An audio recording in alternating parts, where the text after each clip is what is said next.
and in violation of his constitutional duty to take care that the laws be faithfully executed, Donald John Trump engaged in high crimes and misdemeanors by inciting violence against the government of the United States in that, on January 6, 2021, pursuant to the 12th Amendment to the Constitution of the United States, the Vice President of the United States, the House of Representatives, and the Senate met at the United States Capitol for a joint session of Congress to count the votes of the Electoral College. In the months preceding the joint session, President Trump repeatedly issued false statements asserting that the presidential election results were the product of widespread fraud and should not be accepted by the American people or certified by state or federal officials. Shortly before the joint session commenced, President Trump addressed a crowd at the Ellipse in Washington, D.C. What's happening, friends? Dr. John here. So what just happened, guys? The gavel came down. The clerk read the tally. 57 United States senators voted to convict Donald Trump, the highest conviction vote in the history of any presidential impeachment trial. 7 of those votes came from his own party. He wasn't acquitted by a comfortable margin. He came closer to removal than any president in American history. There he reiterated false claims that we won this election and we won it by a landslide. He also willfully made statements that in context encouraged and foreseeably resulted in lawless action at the Capitol, such as, if you don't fight like hell, you're not going to have a country anymore. Thus incited by President Trump, members of the crowd he had addressed in an attempt to, among other objectives, interfere with the joint session's solemn constitutional duty to certify the results of the 2020 presidential election, unlawfully breached and vandalized the Capitol, injured and killed law enforcement personnel, menaced members of Congress, the Vice President, and congressional personnel, and engaged in other violent, deadly, destructive, and seditious acts. President Trump's conduct on January 6, 2021, followed his prior efforts to subvert and obstruct the certification of the results of the 2020 presidential election. Those prior efforts included a phone call on January 2, 2021, during which President Trump urged the Secretary of State of Georgia, Brad Raffensperger, to find enough votes to overturn the Georgia presidential election results and threatened security Raffensperger if he failed to do so. And the only thing that saved him was a 2/3 threshold he cleared by the narrowest possible thread. 7 Republicans stood up and said that Donald Trump incited the attack on January 6th. 7 Republicans declared that their own party's leader was guilty of the charges brought against him. 7 Republicans chose to face whatever political consequences would follow rather than acquit a president they believed had crossed a line that no American leader should ever approach. In all this, President Trump gravely endangered the security of the United States and its institutions of government. He threatened the integrity of the democratic system, interfered with the peaceful transition of power, and imperiled a co-equal branch of government. He therefore betrayed his trust as president to the manifest injury of the people of the United States. Wherefore, Donald John Trump, by such conduct, has demonstrated that he will remain a threat to national security, democracy, and the Constitution if allowed to remain in office, and has acted in a manner grossly incompatible with self-government and the rule of law. Donald John Trump thus warrants impeachment and trial, removal from office, and disqualification to hold and enjoy any office of honor, trust, or profit under the United States, and demand that you, the said Donald John Trump, should be put to answer the accusations as set forth in this article, and that such proceedings, examinations, trials, and judgments might be thereupon had as are agreeable to law and justice. Mitt Romney cast his guilty vote with the weight of someone who understood exactly what it would cost him. Lisa Murkowski did the same, knowing her state's Republican base would never forgive her. Ben Sasse joined them, and 4 other Republicans whose names will now be recorded in history books as the members of the president's own party who could not in good conscience vote to acquit. The final tally fell 10 votes short of the 67 needed for conviction and removal. 10 votes. Each senator, when his or her name is called, will stand in his or her place, and they'll vote guilty or not guilty as required by Rule 23 of the Senate Rules of Impeachment. Article 1 Section 3, Clause 6 of the Constitution, regarding the vote required for conviction on impeachment, provides that, quote, no person shall be convicted without the concurrence of 2/3 of the members present, close quote. The question is on the article of impeachment. Senators, how say you?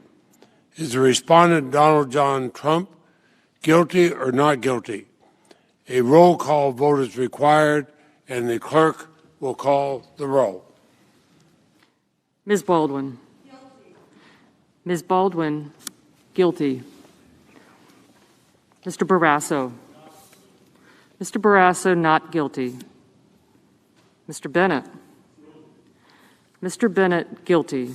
That is the margin between Donald Trump remaining eligible for future office and Donald Trump being permanently barred from ever holding power again. 10 senators who, had they voted differently, would have changed the course of American history. But the vote tally tells only part of the story. What happened after the vote, what rippled through Trump's inner circle in the hours and days that followed, reveals something far more devastating to his political future. Mrs. Blackburn. Mrs. Blackburn, not guilty. Mr. Blumenthal. No. Mr. Blumenthal, guilty. Mr. Blunt. Not guilty. Mr. Blunt, not guilty. Mr. Booker. Guilty. Mr. Booker, guilty. Mr. Bozeman. Not guilty. Mr. Bozeman, not guilty. Mr. Braun. Mr. Braun, not guilty. Mr. Brown. Guilty. Mr. Brown, guilty. Mr. Burr. Mr. Burr, guilty. Ms. Cantwell. Guilty. Ms. Cantwell, guilty. Mrs. Capito. Than the procedural outcome of a single trial. Trump got scared, not angry in the way he performs anger for his supporters, not defiant in the way he projects defiance on social media, genuinely, deeply, profoundly scared. His aides used words like rattled and disturbed to describe his condition to reporters who were trying to understand what was happening behind the closed doors of Mar-a-Lago. The victory he claimed, the acquittal he celebrated. Mrs. Capito, not guilty. Mr. Cardin. Mr. Cardin, guilty. Mr. Carper. Guilty. Mr. Carper, guilty. Mr. Casey. Guilty. Mr. Casey, guilty. Mr. Cassidy. Guilty. Mr. Cassidy, guilty. Ms. Collins. Guilty. Ms. Collins, guilty. Mr. Coons. Mr. Coons, guilty. Mr. Cornyn. Not guilty. Mr. Cornyn, not guilty. Ms. Cortez Masto. Guilty. Ms. Cortez Masto, guilty. Mr. Cotton. Not guilty. Mr. Cotton, not guilty. Mr. Kramer. Not guilty. Mr. Kramer, not guilty. Mr. Crapo. Mr. Crapo, not guilty. Mr. Cruz. Not guilty. Mr. Cruz, not guilty. Mr. Daines. Not guilty. Mr. Daines, not guilty. Ms. Duckworth. Guilty. Ms. Duckworth, guilty. Mr. Durbin. Guilty. Mr. Durbin, guilty. Ms. Ernst. Ms. Ernst, not guilty. Mrs. Feinstein. Felt hollow even to him because he understood better than anyone what the numbers actually meant. 10 votes, his own party fracturing, the Republican leader of the Senate calling him morally and practically responsible for the attack. This was not vindication. This was a warning shot delivered from inside his own political fortress. Let's rewind to the events that put Trump in that position, because understanding how we got to 57 guilty votes. Mrs. Feinstein, guilty. Mrs. Fisher. Mrs. Fisher, not guilty. Mrs. Gillibrand.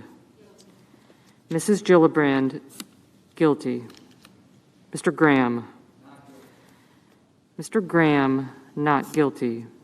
Mr. Grassley. Not guilty. Mr. Grassley, not guilty. Mr. Haggerty. Not guilty. Mr. Haggerty, not guilty. Ms. Hassan. Guilty. Ms. Hassan, guilty. Mr. Hawley. Not guilty. Mr. Hawley, not guilty. Mr. Heinrich. Guilty. Mr. Heinrich, guilty. Mr. Hickenlooper. Guilty. Mr. Hickenlooper, guilty. Ms. Hirono. Ms. Hirono, guilty. Mr. Hoven. Mr. Hoven, not guilty. Mrs. Hyde-Smith. Not guilty. Mrs. Hyde-Smith, not guilty.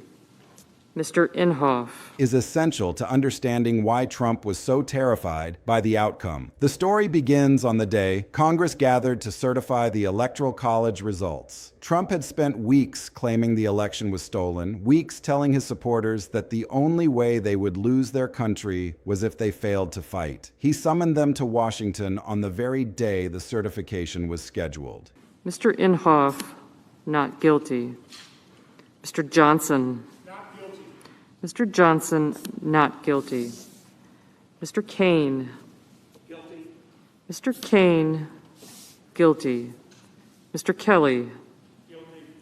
Mr. Kelly, guilty. Mr. Kennedy. Not guilty. Mr. Kennedy, not guilty.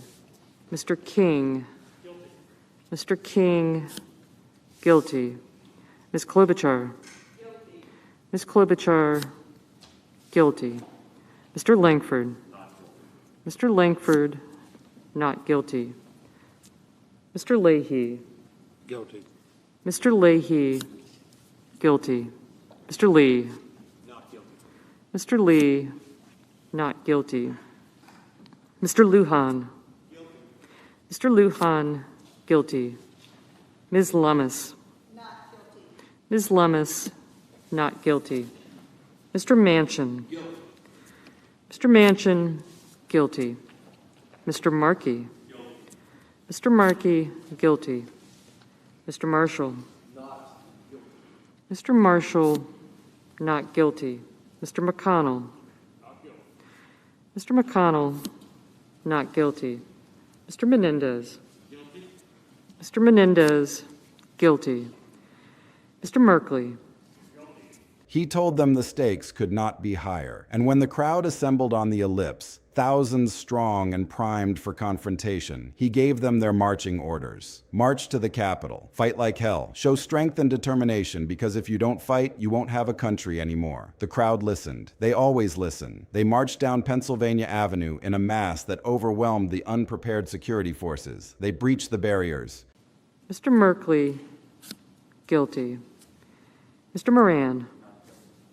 Mr. Moran, not guilty. Ms. Murkowski. Guilty. Ms. Murkowski, guilty. Mr. Murphy. Guilty. Mr. Murphy, guilty. Mrs. Murray. Mrs. Murray, guilty. Mr. Ossoff. Mr. Ossoff, guilty. Mr. Padilla. Guilty. Mr. Padilla, guilty. Mr. Paul. Not guilty. Mr. Paul, not guilty. Mr. Peters. Guilty. Mr. Peters, guilty. Mr. Portman. Mr. Portman, not guilty. Mr. Reed. Guilty. Mr. Reed, guilty. Mr. Risch. Not Mr. Risch, not guilty. Mr. Romney. guilty. Mr. Romney, guilty. Ms. Rosen. Guilty. Ms. Rosen, guilty. Mr. Rounds. Mr. Rounds, not guilty. Mr. Rubio. They shattered windows and forced doors. They streamed into the building carrying flags and weapons, and the conviction that they were doing exactly what their president had told them to do. Police officers were beaten with flagpoles and fire extinguishers. Staffers barricaded themselves in offices, terrified by the sounds of the mob moving through the hallways. Members of Congress evacuated under armed guard, some of them texting loved ones what they feared might be final messages. Mr. Rubio, not guilty. Mr. Sanders. Mr. Sanders, guilty. Mr. Sass. Mr. Sass, guilty. Mr. Schatz. Mr. Schatz, guilty. Mr. Schumer. Mr. Schumer, guilty. Mr. Scott of Florida. Mr. Scott of Florida, not guilty. Mr. Scott of South Carolina. Mr. Scott of South Carolina, not guilty. Mrs. Shaheen. Mrs. Shaheen, guilty. Mr. Shelby. Mr. Shelby, not guilty. Ms. Sinema. Ms. Sinema, guilty. Ms. Smith. Ms. Smith, guilty. Ms. Stabenow. Ms. Stabenow, guilty. Mr. Sullivan. Mr. Sullivan, not guilty. Mr. Tester. Mr. Tester, guilty. Mr. Thune. Mr. Thune, not guilty. Mr. Tillis. Mr. Tillis, not guilty. Mr. Toomey. Mr. Toomey, guilty. Mr. Tuberville. Mr. Tuberville, not guilty. Mr. Van Hollen. Mr. Van Hollen, guilty. Mr. Warner. Mr. Warner, guilty. Mr. Warnock. Mr. Warnock, guilty. Ms. Warren. Guilty. Ms. Warren, guilty. Mr. Whitehouse. Mr. Whitehouse, guilty. Mr. Wicker. Mr. Wicker, not guilty. Mr. Wyden. Mr. Wyden, guilty. Mr. Young. Mr. Young, not guilty. The certification of a free and fair election was halted for hours while the seat of American democracy burned on live television. And Donald Trump watched it happen. He sat in the White House, safe and secure, watching the chaos unfold on the screens that surround the presidency. Aides begged him to call off the mob. Republican leaders called him directly, pleading with him to tell his supporters to stand down. His own family members reportedly urged him to do something. He did nothing. The yeas are 57. The nays are 43. Two-thirds of the senators present not having voted guilty. The Senate judges that the respondent, Donald John Trump, former President of the United States, is not guilty as charged in the article of impeachment. The presiding officer directs judgment to be entered in accordance with the judgment of the Senate as follows. The Senate, having tried Donald John Trump, former President of the United States, upon one article of impeachment exhibited against him by the House Representatives, and two-thirds of the senators present not having found him guilty of the charge contained therein, it is therefore ordered and adjudged that the said Donald John Trump be, and he is hereby, acquitted of the charge in said article. For hours, he did nothing. He watched the violence and chaos and terror, and he let it continue. When he finally released a video message telling his supporters to go home, he could not help himself. Even in the moment when he was supposedly calling for calm, he had to tell them he loved them. He had to tell them they were special. He had to praise the very people who had just ransacked the Capitol while praising him. Mr. President. Majority leaders recognized. Mr. President, I send an order to the desk. And the clerk will report. Ordered that the Secretary be directed to communicate to the Secretary of State as provided by Rule 23 of the Rules of Procedure and Practice in the Senate when sitting on impeachment trials, and also to the House of Representatives, the judgment of the Senate in the case of Donald John Trump, and transmit a certified copy of the judgment to each. Without objection, the order will be entered. Majority Leader. Mr. President, I move that the Senate, sitting as a court of impeachment on the article against Donald John Trump, adjourn sine die. And without objection, the motion is agreed to. The Senate, sitting as a court of impeachment, stands adjourned, sine die. And could I have order, please? The presiding officer, the acting sergeant at arms will escort the House managers out of the Senate chamber. And in order. The House of Representatives responded with the only tool the Constitution provides for such circumstances. They drafted an article of impeachment charging Trump with incitement of insurrection. They debated it on the floor of a Capitol still scarred by the attack, with National Guard troops still sleeping in the hallways because the security threat had not yet passed. The article passed with bipartisan support, including 10 Republicans who joined every Democrat in voting to impeach. The case was transmitted to the Senate for trial. The trial itself was unlike any proceeding in American history. The prosecutors, Democratic House managers, presented their case with the precision of experienced trial lawyers. They showed video footage of the attack synchronized with Trump's words from the rally. They played audio recordings of the desperate calls from Capitol police officers who were being overwhelmed by the mob. They presented social media posts showing the rioters themselves explaining that they were doing what Trump told them to do. The evidence was overwhelming,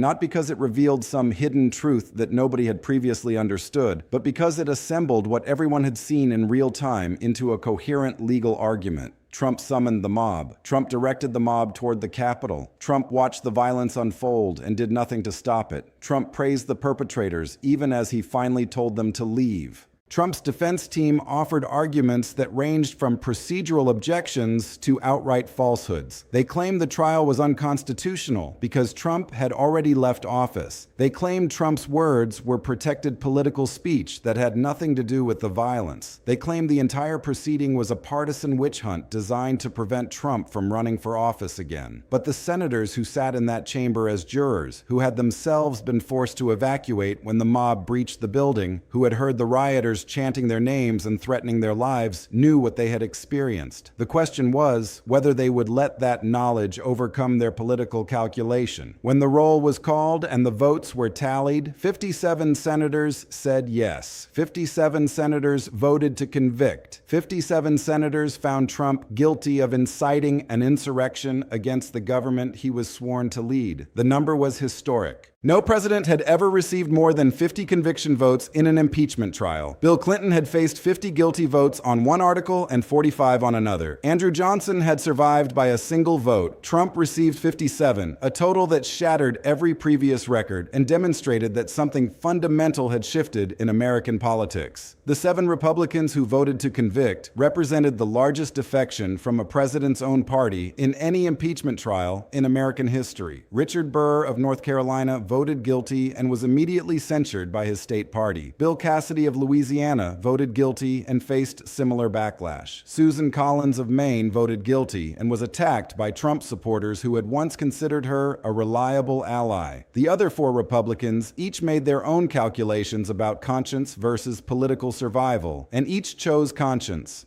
Their names now appear in the history of this moment as the Republicans who could not look at the evidence and vote to acquit. Then Mitch McConnell took the floor. As the Republican leader, McConnell had voted to acquit on the grounds that he believed the Senate lacked jurisdiction to try a former president. It was a procedural argument that allowed him to avoid the direct question of guilt or innocence. But McConnell did not stop with his vote. He delivered a speech that was arguably more damaging to Trump than a conviction vote would have been. He said Donald Trump was morally and practically responsible for the events of January 6th. He said Trump had fed his supporters a steady diet of lies about a stolen election. He said Trump had summoned the mob and directed its anger toward the Capitol. He said there was no question that Trump had violated his oath of office. He described Trump's conduct as a disgraceful dereliction of duty, and he made clear that his vote to acquit was not a vote to exonerate. This was the Republican leader of the United States Senate, the man who had protected Trump through countless scandals and enabled his political rise, publicly declaring that Trump was guilty even as he voted to let him escape the consequences. The statement was devastating precisely because McConnell could not be dismissed as a partisan opponent. He was Trump's ally, his enabler, the man who had done more than almost anyone to keep Trump in power through his first term. And even he could not bring himself to defend what Trump had done. The impact on Trump himself himself was immediate and visceral. Aides who were with him during and after the vote described his mood in terms that suggested something closer to fear than anger. Rattled, disturbed, shaken. These are not words that typically describe Donald Trump's response to adversity. His normal reaction to bad news is rage and counterattack and a flood of social media posts designed to reshape the narrative before it can solidify. But this was different. This was not some prosecutor he could dismiss as politically motivated. This was not some judge he could attack as biased. This was his own party, his own Senate leader, his own allies who had stood with him through everything, telling the world that he was guilty. Trump understood what the numbers meant in a way that his public statements tried to obscure. He had come within 10 votes of conviction and removal. If 5 senators had voted differently, if the political winds had shifted just slightly, the outcome would have been permanent disqualification from ever holding office again. 10 votes is not some insurmountable margin that can never be overcome. 10 votes is a shift in political momentum. 10 votes is a few senators facing enough pressure from their constituents to change their minds. 10 votes is a warning that the next impeachment, if there ever is one, could end very differently. The 7 Republican guilty votes told their own terrifying story. These were not fringe members from safely blue states who could afford to cross the president without consequence. These were Republicans from across the ideological spectrum who had concluded that the evidence was too overwhelming to ignore. Their votes demonstrated that party loyalty has limits, that there are lines even Republican senators will not cross, that the myth of Trump's absolute control over his party was just that, a myth. If 7 could break with him once, 7 could break with him again. 10 could break with him. 15 could break with him. The dam had cracked, and cracks have a way of spreading. McConnell's statement amplified all of these fears. When the Republican leader says the president is morally and practically responsible for an attack on the Capitol, he gives permission to every other Republican to say the same thing. He creates a permission structure for defection. He signals to the party that loyalty to Trump is not the same as loyalty to the country. And he makes it harder for Trump to dismiss his critics as partisan hacks when the criticism is coming from the very top of his own party's leadership. The hollow victory Trump claimed after the acquittal was a mask for the fear that was spreading through his inner circle. He knew what the vote meant. He knew that his power was not as absolute as he had convinced himself and his supporters to believe. He knew that he was vulnerable, that the armor of party protection that had shielded him for years had been pierced, that the consequences he had spent his entire life avoiding were closer than they had ever been. The man who had always projected strength, who had built his entire brand on the image of a winner who never loses, had just been shown how close he had come to losing everything. The implications of this moment extend far beyond the immediate aftermath of the trial. The 57 guilty votes created a historical record that can never be erased. Future historians will note that a majority of the Senate, including members of his own party, found Trump guilty of inciting an insurrection. Future prosecutors will cite the evidence presented at the trial as part of any criminal case they might bring. Future voters will hear about the 7 Republicans who voted to convict and McConnell's statement of moral responsibility. The trial may have ended in acquittal, but the judgment of history has already been rendered. For Trump, the psychological impact of this near conviction is perhaps the most important consequence. He built his political identity on the premise that he is too strong to be beaten. His supporters believe in him because he has convinced them that he always wins, that every attack against him fails, that the system cannot touch him. The 57 votes shattered that narrative. They showed that he can lose, that he can come close to losing, that his enemies can get very close to defeating him. And once that perception takes hold, once the aura of invincibility is broken, everything else becomes more fragile. Donors start hedging their bets. Political allies start calculating their own survival. The media stops treating him as an unstoppable force and starts covering him as a vulnerable politician. The psychology of power is as important as the reality of it, and the psychology of Trump's power was fundamentally damaged by those 57 votes. The 2026 midterms now loom as the next arena where these dynamics will play out. Voters who watched the trial and saw the evidence and heard McConnell's statement will carry that knowledge into the voting booth. They will remember that Trump came within 10 votes of conviction. They will remember that his own party's leader called him morally responsible for the attack on the Capitol. They will remember that 7 Republicans had the courage to vote their conscience, and they will vote accordingly, not because they are following some partisan script, but because the evidence presented at the trial made clear what Trump did and what Trump is capable of doing again. Trump's response to the vote revealed how deeply it affected him. He did not accept the verdict with grace or humility. He did not acknowledge the senators who voted to convict him as honorable people who simply disagreed. He attacked. He called it a witch hunt. He said his movement was just getting started.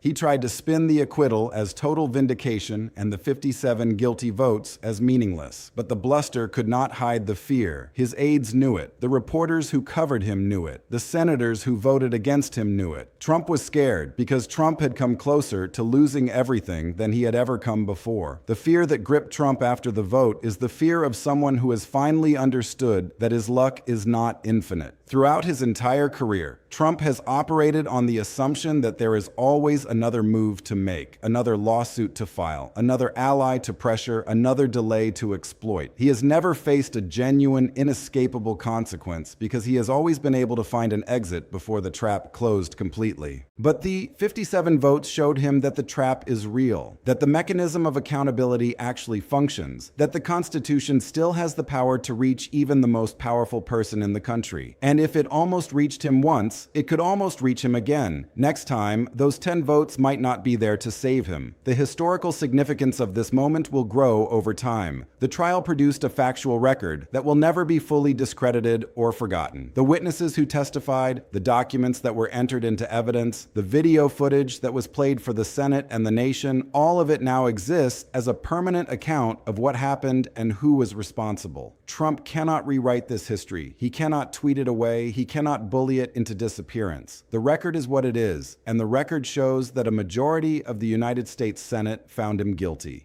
The Republican Party's relationship with Trump was permanently altered by this trial, even if the immediate political incentives still favor loyalty in many districts. The 7 senators who voted to convict created a precedent that other Republicans can cite. They showed that it is possible to vote against Trump and survive politically. They demonstrated that there is a constituency for conscience even within the Republican coalition. McConnell's statement gave intellectual and institutional cover to every Republican who has privately harbored doubts about Trump but feared the consequences of expressing them. The door has been opened. Other Republicans can walk through it when the moment demands. For the country, the 57 votes represent something that was genuinely in doubt after the Capitol attack. They represent the survival of accountability. They represent the continued functioning of the constitutional system even under the most extreme pressure. They represent the reality that no president, no matter how powerful or how popular with his base, is above the law. The system did not work perfectly. Trump was not convicted and removed. Justice was not fully delivered. But the system did not fail completely either. It came close. It demonstrated that it still has the capacity to judge a president's conduct and find it wanting. And that demonstration matters for the future of American democracy. Trump is scared because he understands all of this. He understands that the myth of his invincibility has been pierced. He understands that his party is not a monolith that will support him regardless of what he does. He understands that McConnell and Romney and Murkowski and the others represent a current of opinion within the Republican Party that finds him dangerous and unfit. He understands that the next time he faces accountability, those 10 votes might be harder to find. And he understands that the voters who will decide the 2026 midterms watched the same trial and heard the same evidence and are capable of reaching the same conclusions. The 57 vote was not the end of Trump's political career. He survived the trial and remained eligible for office, but it was the end of something else. It was the end of the illusion that he is untouchable. It was the end of the fear that prevented his own party from confronting him. It was the end of the certainty that he would never face consequences for his actions. Trump nearly got convicted. Trump got scared. And the political landscape has been fundamentally altered by those 2 facts.